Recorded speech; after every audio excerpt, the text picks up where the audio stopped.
I'm Jenny Fern, and welcome to my library. I am a chaotic neutral mechanical engineer who's really into permaculture and wants to talk about books. So let's talk about books. Today I have a video that is basically a response to a different video. Carolyn did a video that was specific book recommendations. She is actively soliciting for other people to give their recommendations. For her video and her intention, she has people giving recommendations in her comments, but I thought it would be so fun to be able to do a video and give my explanations as well. I would like to follow the same structure that she did because I think it's just so fun. So please, if you have your answers to these recommendation prompts, please provide them.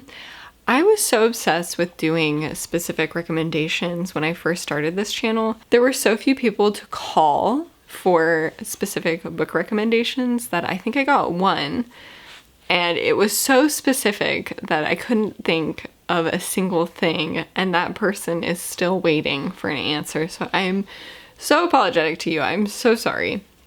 They wanted something for a laundromat. I think it was in Detroit, something like that. It was like Midwest laundromat vibes, and I just, gosh, the only thing that I can think that's even close is Sheets by Brenna Thumler, and it's not close. Let's get into the prompts that Carolyn had. There are 10 prompts that she has for us. The first one is a book that smells like fresh cut grass. I have to say, the first things that come to my mind with some of these prompts, I think are not exactly the vibe that she was going for, but they're still the first things that came to my mind, and I still think I can give an explanation as to why. So when I think of fresh cut grass, I think suburbia. The first book that I have to recommend is a nonfiction, and it was one of my favorite books that I read in the last couple years. It's called The Geography of Nowhere by James Howard Kunstler. It is such a good book, but it's not the bright and optimistic side of the smell of fresh cut grass. This is the suburban hellscape vibe. This goes into the details of how America and the shape of America, how we live our everyday lives in our suburbs, how that came to be. The whole car-centric journey that we've taken, the lack of care in our surroundings. This book details that, goes into the historical context, and it certainly doesn't lack in opinions about how things are and how things should be and all of that. So if you've ever felt just not seen or heard with your disdain for the way that communities are laid out in especially American society, this is a book that will make you feel heard and seen. My dog is playing with a squeaker toy. The squeaker doesn't squeak, but it does like make a popping sound. So if you hear that, it's my little dog. Now I have a fiction book that, at least to me, has a very similar feel as The Geography of Nowhere in terms of its focus on that kind of hollow feeling suburban vibe. That is Babbitt by Sinclair Lewis. I'll give a little bit of the summary in the back because I find it very hard for me to describe this book, even though I have really, really enjoyed it. With his portrait of George F. Babbitt, the conniving, prosperous real estate man from Zenith, Sinclair Lewis created one of the ugliest but most convincing figures in American fiction, the total conformist. Babbitt's demons are power in his community and the self-esteem he can only receive from others. In his attempts to reconcile these aspirations, he is loyal to whoever serves his need of the moment.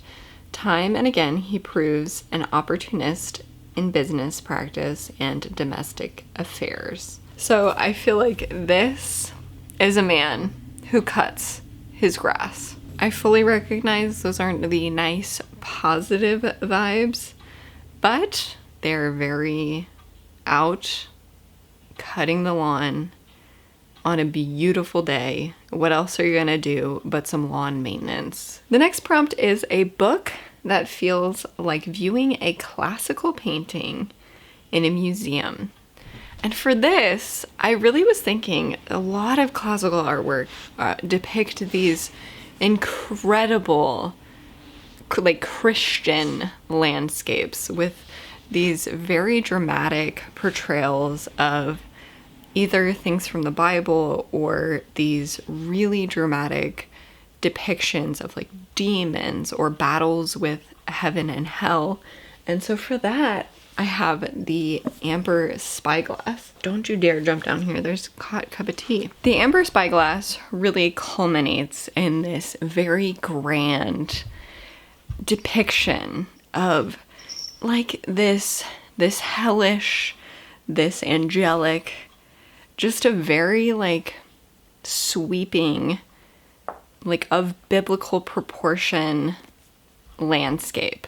At least that's what I remember. That's what I was envisioning when I was reading this, and I feel like that's the epitome of some classical artwork. This next prompt is a book to read while sitting at a cafe and there's jazz playing in the background. Really, I just had this very vivid image of this book being read in a cafe, especially with the jazz playing. That's Invisible Man by Ralph Ellison. I read this at the beginning of this year, and this is a new favorite of all time because of how impactful this writing was to me. There is a cadence to this writing. There is a lyricism to this writing, and there's just this big frenetic energy that I feel like pairs with jazz incredibly well. This is about a Black man in America who has been kicked out of his college and is trying to make it in the North. And he just goes from like chaotic scene to chaotic scene and is exposed to all sorts of different people and happenings. Becomes a public speaker. He works with different sorts of folks, and it is just such a stunning book to me. But really, I feel like the cadence and the frenetic pacing in some elements of this book would make it such a good jazz and cafe read. So the next prompt is a book that feels like an old black and white movie. My recommendation for this is Of Mice and Men by John Steinbeck. And I have some pretty concrete reasons for why I think this reads like a black and white movie. One of the things that I felt when I read this, I reread this recently, it really plays out on the page like scenes in a play. There are settings, the stage is set, there are characters, and they are playing. Like, it just really had that ambiance where, especially the settings, I just could picture as if they were on the stage. Because of that, I really feel like it lends itself to being a black and white movie. There is also Curly's wife, who does make several references to like Hollywood and like wanting to be in that industry, which I think would also make it work. If this were to be made modern day, it just makes sense for it to be shot as black and white. There's also just such potential with dramatic lighting and texture and framing to look excellent as a black and white film. I can see the scenes of this book being just so dynamic, so textural, and so well lit, taking into account the contrast that black and white movies provide. Clover has been gradually, as I've been filming, making me give her every single toy that she has that is either under this couch or anywhere near me. She has 4 toys right now, and she's sniffing around for more. The next prompt is a book that feels like a grandparent is telling you a story or a story for your inner child. For this, it's one of my favorite books of all time. That's The Wind in the Willows by Kenneth Grahame. This is a lovely children's book that follows these anthropomorphic animals. There is a mole, a rat, and a toad. I think there may be more animals as well.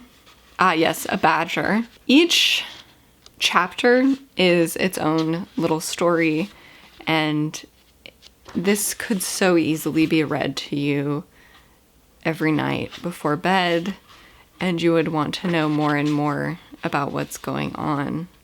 It is such a beautiful story. I love it so much. And the characters and the setting, everything about it is so warm. It's like a hug. I love it. I can't recommend The Wind in the Willows enough. So the next prompt, I feel like I'm phoning it in on this one, to be perfectly honest. That is poetry to read in the middle of the night during a thunderstorm. This is one of the only collections of poetry that I own and read. I have not read very many poetry collections at all, and this is one of them. But I feel like it kind of works, at least with just the title. That's Night Sky with Exit Wounds by Ocean Vuong. And I do really recommend this. I think it's very well done. I do know so little about poetry, but I thought it was really well done. Ocean Vuong's first full-length collection aims straight for the perennial, big, and very human subjects of romance, family, memory, grief, war, and melancholia.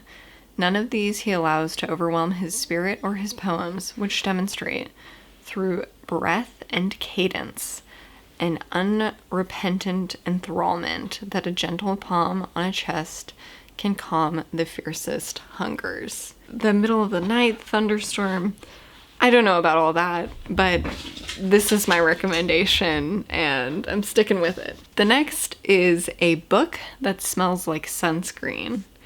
I have explanations, but that is The Perks of Being a Wallflower by Stephen Chbosky. I feel like this is a book that you read in the summer, transitioning from one stage of life to another. This is like a coming of age story, and to me, especially because it's so short, it can be read in a day, and that's how I read this. I read this in a single day. I feel like it's a book that you read, again, in summer. Either you've graduated high school and you're going into college. For me, strangely enough, this was after I graduated my master's degree and I hadn't gotten a job yet. So I did read this one single day in the summer, but I was not coming of age. And also I did not smell like sunscreen. I was quite agoraphobic that summer, if I'm being perfectly honest. I didn't really go outside and I was very afraid. I think this would be a great book to bring along. I'm thinking a contemplative, I'm gonna go skip rocks over at the river, or I'm gonna go to the beach, like kind of alone, but still you're wearing sunscreen with your thoughts. That's what this feels like to me. The next is a book to read while traveling through Italy in the summer. I have a book that's set in Italy. It's set in Venice, and it's not very travel-y, it's not very summery, but it is Across the River and Into the Trees by Ernest Hemingway. A lot of it does have to do with how Italian it is. It is very set in Italy. And we're really following this man who has gone through World War I, and he is in Italy during World War II. He is having a love affair with a young Italian woman as he is, I think, 54. He's an older man. And I just feel like the melancholic and pensive and at the same time like weirdly optimistic and carefree aspects. Like, we're talking through trauma from war, but in a bit of a carefree way. This book just feels like a book that you should read when you're traveling through Italy in the summer. The next I have is a book that feels like waking up to a fresh blanket of snow outside. I don't have this feeling almost ever. I live in a town where it has snowed once in my time here. I've lived here for 5 years. So it does not snow here very frequently at all. I have 2 very snowy books. I don't know if they're going to be quite the optimistic vibe that this waking up to fresh snow is. Neither of these are very optimistic, but the first book I have is Snow by Orhan Pamuk, which is an absolutely beautiful, very snow-filled book set in Turkey, where a poet, an exiled poet, is stuck in this town for several days. He's stuck there for quite a long time because of this immense snowstorm. And it's kind of meandering, it's very contemplative, and it's such an ambiance, such a vibe. Really enjoyed my time reading this, and I highly recommend it. The second snow book I have to recommend is The Gift of the Deer by Helen Hoover. This was one of my favorite books in the last couple of years. This one is not exactly optimistic, but it feels very real to life. This is nonfiction. This is a memoir. It's a nature memoir written by a woman who befriends a family of deer after saving a male deer from likely death in the middle of winter. Her and her husband feed it, and they see this family over the years. This took my heart out and just wringed it dry, and then put it back in, tapped it, and was like, they're there. Very snowy because they are in they're either in northern Michigan or Minnesota. Yes, northern Minnesota. So it is very cold, very snowy, and full of deer. The last prompt is probably pretty hard for me, but I have an explanation. So it is studying late at night in a moody Gothic library. And the book I have for this is The Lost World by Arthur Conan Doyle. So this book starts very academic. It's very like National Geographic Society, the time of, going to those societies, proposing an expedition, and then embarking on that expedition for, the sake of science. And so I'm going more towards the studying. Like, imagine you're studying, you're in this old Gothic library, and you are having this book as a companion with you because you should be studying. You should be doing your work, but instead you're reading something that's kind of like faux academic, but then it gets like really adventuresome and fun, and like, I don't know, it feels like you're being a little bit like guilty pleasure in this library. That's my vibe for this. This is a science fiction novel by Arthur Conan Doyle published in 1912 concerning an expedition to a plateau in the Amazon basin of South America where prehistoric animals still survive. It's very fun. I really enjoyed my time with this book. It is a very similar vibe to like Journey to the Center of the Earth. It's not a Gothic book, but it's what you would read if you were up late night in that Gothic library pretending to be studying. Those are the books that I had for this list. I now need to go give my comments to Carolyn because it did take me a little bit of thinking to get these down. Definitely check out her video if you haven't seen it already. I highly recommend her videos and her channel. Just her demeanor and how passionate she is about books. It's just a wonderful combination of being very like calm, but so enthusiastic. I just love it so much. Please, in the comments down below, also give me your recommendations for these vibes. I feel a little bad sometimes when I go through these and they're like such like vibrant prompts, and then I'm like, here's a book about why grass is bad. So I'm feeling a little bit guilty about being like a buzzkill. Thank you so much for watching. I hope you enjoyed this. If you did, please consider sharing it with a friend who you think would also enjoy it. Consider liking and subscribing, and I will be back again soon.